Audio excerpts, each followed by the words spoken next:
I was in the corner of the room. The knocking on the door wouldn't stop. I was starting to feel nauseous again. The creature's smell was still present in the space. I couldn't be there anymore.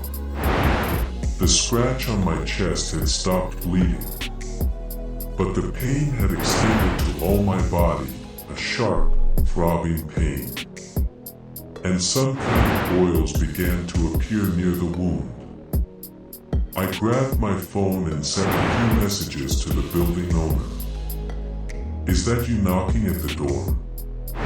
Please, where are you? Please." The knocking on the door, which was at this point 3 quick knocks repeating every 5 seconds, had now stopped. Only my breathing, again. The vibration of my phone broke the silence. She had answered. "Don't go near the door. I'm working on a way to get you out, but first I need you to put salt on your scratch." Suddenly, the thing at my door started hitting it. But also there were other sounds of things falling and breaking. And a guttural scream emerged. And then I understood. This thing was already inside. It was in my bathroom.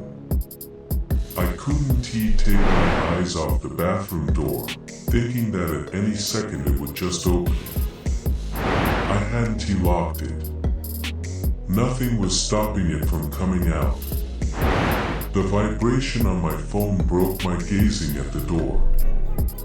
When everything is quiet in the bathroom again, "You must leave, but wait for my signal." Nothing she was saying made any sense. But she was the only one who could help me.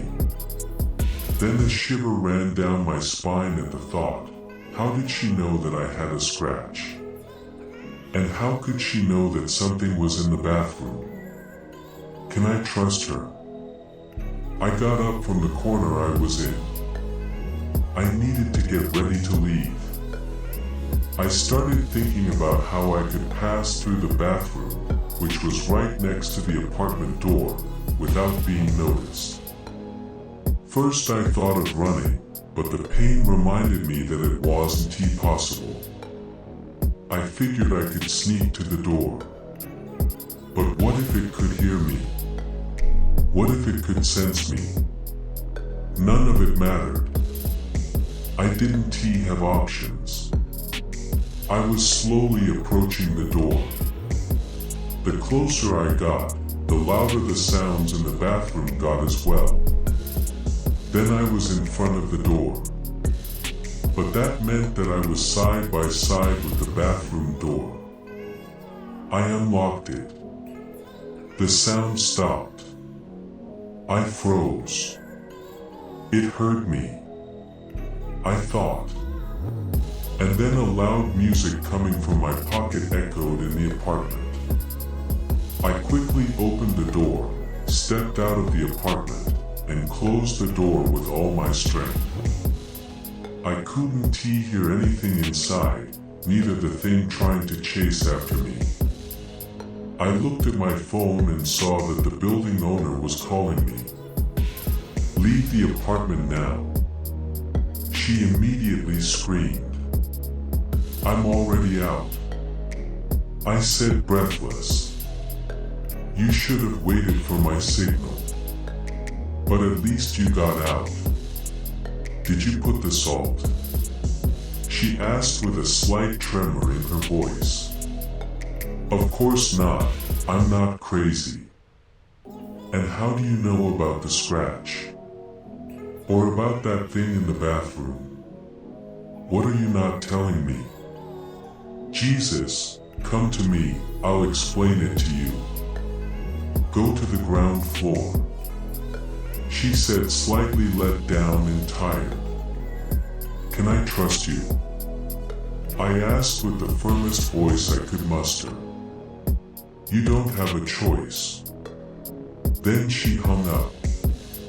I stayed still for a minute, trying to assimilate all that happened. Then I headed to the elevator. When I left the elevator, I saw her going up the garage stairs. The look on her face was frightening.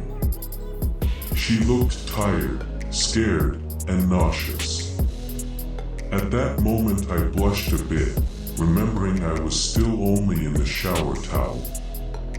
Then I looked at her left hand. A bag of salt. With her right hand she grabbed some of the salt and threw it at my scratch. At first I felt a burning sensation. After that I felt dry, as if I had never drunk water my whole life. And then breathless. I couldn't breathe. I fell on my knees while frantically trying to breathe. It was an awful feeling. Like someone was covering my nose and mouth, but as if they were in the area of the scratch. After a couple of seconds I could breathe normally. On my chest, I could see the boils starting to shrink. She handed me a bottle of water. I grabbed it and started drinking. We need to leave the building now. I have some clothes in the car, come on. She started saying while I got up. You said you would explain. I affirmed, kind of tired of her being so enigmatic. And I will, but not now. First we need to get you safe. From what exactly? What was that thing? I asked, trying to understand even the smallest thing that was happening. That thing is the consequence of not following the rules. She put her hand on her forehead like she had a huge headache, then continued, look, the salt will slow them down, but not forever. So come on. What do you mean? That scratch. You have been marked for slaughter, and now you have their smell. And I assure you they will soon smell you if we stay here. She shouted while going in the direction of the building door. I stayed in place. Marked for slaughter. I followed her to the car in the parking lot. She handed me the clothes and I changed. Then I entered the car. We are driving to what she called a safe place. We had been on the road for a bit. I could feel the boils starting to rise again.